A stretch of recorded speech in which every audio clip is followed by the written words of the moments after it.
After 1 year nga ng pagkaka-diagnose ko ng hyperthyroidism, sabi sa comment mukhang okey na daw ako, ano nga daw ba yung ginawa ko? Nag-undergo po ako ng radioactive iodine procedure.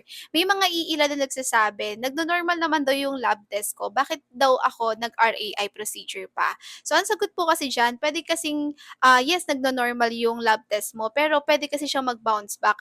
'Pag nag-bounce back siya, babalik ka na naman sa zero. So babalik ka na naman sa napakahirap na stage na ang dami mong iniiwasan, tapos kailangan pantaasan yung dosage ng gamot mo. So yung doctor ko dahil overactive na nga yung thyroid ko, nag-decide na siya na mag-RAI na ako.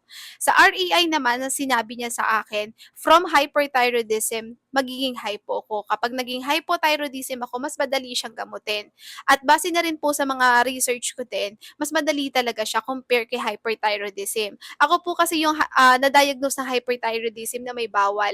So, bawal ako sa mga matataas sa iodine content, napakadaming bawal. Lalo na ang pampalasa ko po, ang ginagamit ko lang ay rock salt at Himalayan salt. Yan lang po yung in-advise ng aking doktor. Sa pagkain, napakadami ko pong iniiwasan kasi once na makakain ako ng bawal guys, as in yung kain lang, grabe po, natitrigger talaga yung thyroid ko. So, kung napapansin niyo parang medyo okey-okey ako na ngayon, thank you Lord kasi napansin niyo 'yun.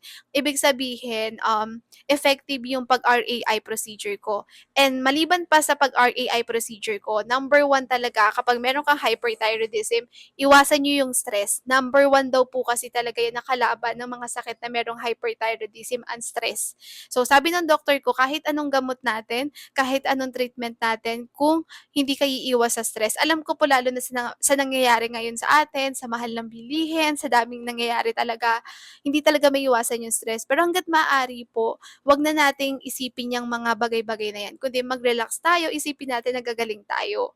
Plus, disiplina, yan siguro yung masasabi ko, nagdisiplina ako lalong-lalo na sa pagkain.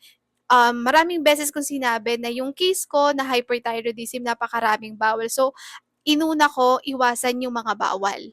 So, malaking tulong din po pala talaga kapagka, iniwasan mo yung bawal sa'yo lalo na kung meron talagang bawal sa'yo. Pero kung wala naman, okey lang naman 'yan, gawin mo kung ano yung gusto mo. Pero sa akin po na may bawal, iniwasan ko talaga.